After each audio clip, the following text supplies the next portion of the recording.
Hey, salut à tous, c'est Night Owl. Voici ma review pleine de spoilers pour Deadpool, sorti mercredi dernier. Deadpool est un défi pour 20th Century Fox, puisqu'il s'agit de leur deuxième tentative d'adaptation de l'anti-héros le plus atypique de l'univers Marvel, après cette horreur de Origins Wolverine. Mais c'est aussi un défi sur d'autres points.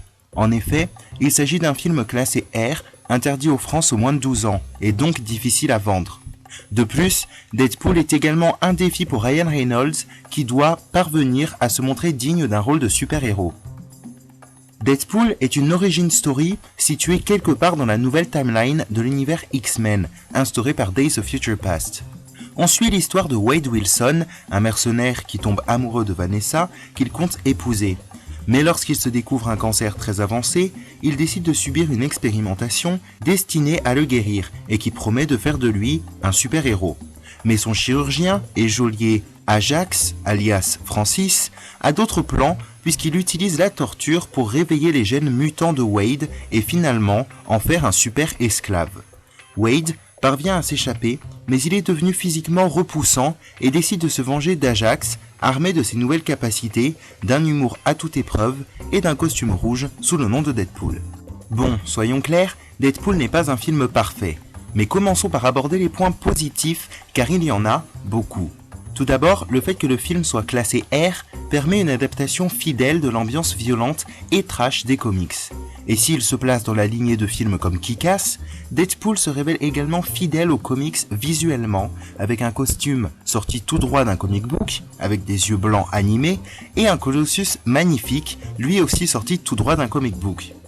Là où j'ai trouvé le film très fort, c'est qu'il est capable de nous servir des scènes d'action brutales et de l'humour décalé, tout en se concentrant sur l'histoire d'amour tragique entre Wade et Vanessa.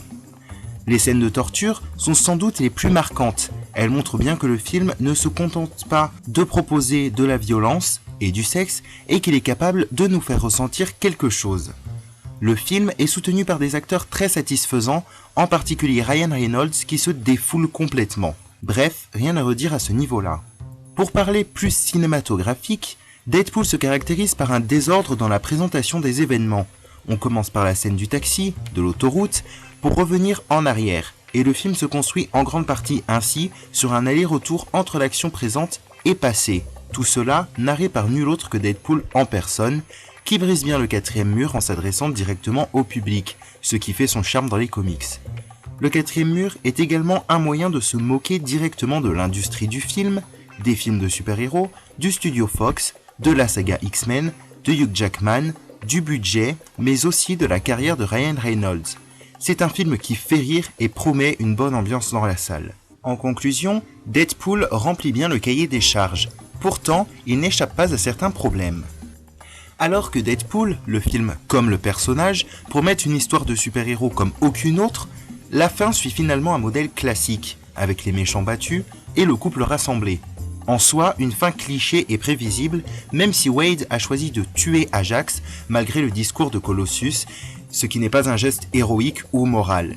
Il manque donc une réelle prise de risque dans ce film qui n'est pas entièrement différent.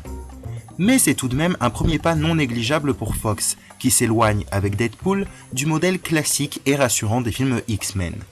Après, n'étant pas le plus grand fan de Deadpool, personnage de comics, j'ai trouvé l'humour parfois lourd à certains moments, mais c'est totalement subjectif. En conclusion, voilà, si Deadpool n'est pas le film parfait que l'on attendait à cause de certains petits points, il s'en rapproche beaucoup. Je ferai prochainement une vidéo pour lister ce que j'aimerais voir dans la suite dans Deadpool 2 déjà annoncé. Je vous retrouve donc bientôt sur Night Owl, n'hésitez pas à vous abonner.